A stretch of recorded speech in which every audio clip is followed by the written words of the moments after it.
The story of the Titanic is one of the most famous tragedies in human history. When the RMS Titanic set sail on April 10, 1912, it was celebrated as the largest and most luxurious passenger ship ever built.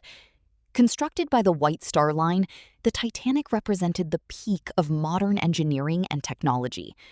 Many newspapers described it as practically unsinkable because of its advanced watertight compartments and innovative design. Wealthy passengers, immigrants seeking a better life, and crew members boarded the magnificent vessel with high hopes for a safe journey across the Atlantic Ocean. The ship departed from Southampton, England, and made stops in France and Ireland before heading toward New York City. On board were more than 2,200 people who believed they were traveling on the safest ship ever created. However, within a few days, the Titanic would become the center of one of the greatest maritime disasters the world had ever seen. As the Titanic crossed the North Atlantic, warnings about dangerous ice conditions were repeatedly received from other ships in the area. Several wireless messages reported large icebergs and fields of sea ice directly in the Titanic's path. Despite these warnings, the ship continued traveling at a relatively high speed. Historians still debate why this decision was made. Some believe the ship's operators wanted to maintain a fast schedule and demonstrate the vessel's capabilities. Others argue that maintaining speed was a common practice at the time because captains believed they could spot and avoid icebergs before a collision occurred. On the evening of April 14, 1912, the sea was unusually calm, making it difficult for lookouts to detect icebergs because there were no waves breaking around them. The night was dark and visibility was limited. At approximately 11:40 p.m., lookouts finally spotted a massive iceberg directly ahead. A warning bell was rung, and officers immediately ordered evasive maneuvers. Unfortunately, there was not enough time to completely avoid the collision. The iceberg struck the starboard side of the Titanic, causing damage to several sections of the hull below the waterline. Contrary to popular belief, the iceberg did not create one giant hole. Instead, it caused a series of openings and structural damage along the side of the ship. The Titanic's watertight compartment system was designed to survive flooding in a limited number of compartments. However, the collision damaged too many compartments at once. As water entered the ship, it gradually spilled from one compartment into another. Engineers quickly realized that the damage was far more serious than initially believed. Thomas Andrews, the ship's chief designer, reportedly assessed the situation and concluded that the Titanic would sink within a few hours. This shocking realization spread among senior officers and crew members. While passengers initially remained calm because the ship appeared stable, a desperate effort soon began to launch lifeboats and organize an evacuation. One of the most tragic aspects of the disaster was the shortage of lifeboats. Although the Titanic carried lifeboats according to the regulations of its time, there were not enough seats for everyone on board. The regulations were outdated and based on older, smaller ships.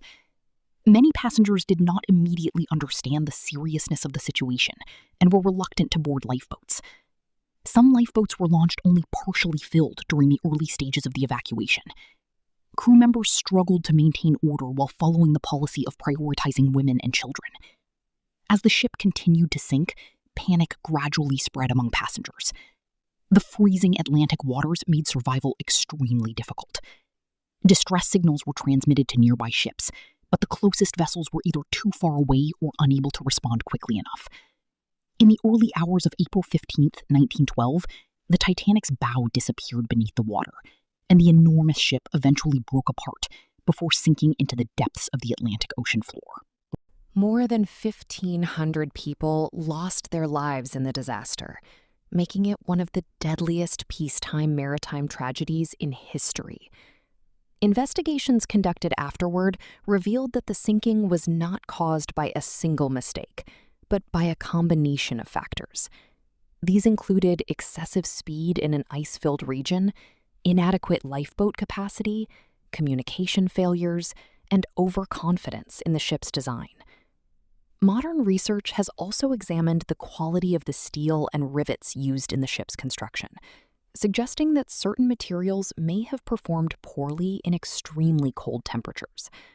However, experts generally agree that no single engineering flaw alone caused the disaster. Instead, the tragedy resulted from a chain of decisions, circumstances, and human errors that together created a catastrophic outcome. The sinking of the Titanic demonstrated that even the most advanced technology can fail when people underestimate risks and ignore warnings. The legacy of the Titanic continues to fascinate people more than a century later. Numerous books, documentaries, museums, and films have explored the disaster and the stories of those who experienced it. The tragedy led to major improvements in maritime safety regulations around the world. New rules required ships to carry enough lifeboats for everyone on board, maintain continuous radio communication, and improve iceberg monitoring systems. The disaster also inspired the creation of international agreements designed to protect passengers and crews at sea.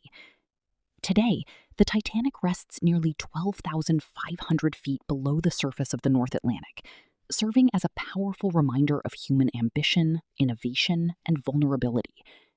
The real reason the Titanic sank was not simply because it hit an iceberg. It sank because a series of unfortunate decisions, outdated safety practices, environmental conditions, and human overconfidence combined to create a tragedy that changed maritime history forever.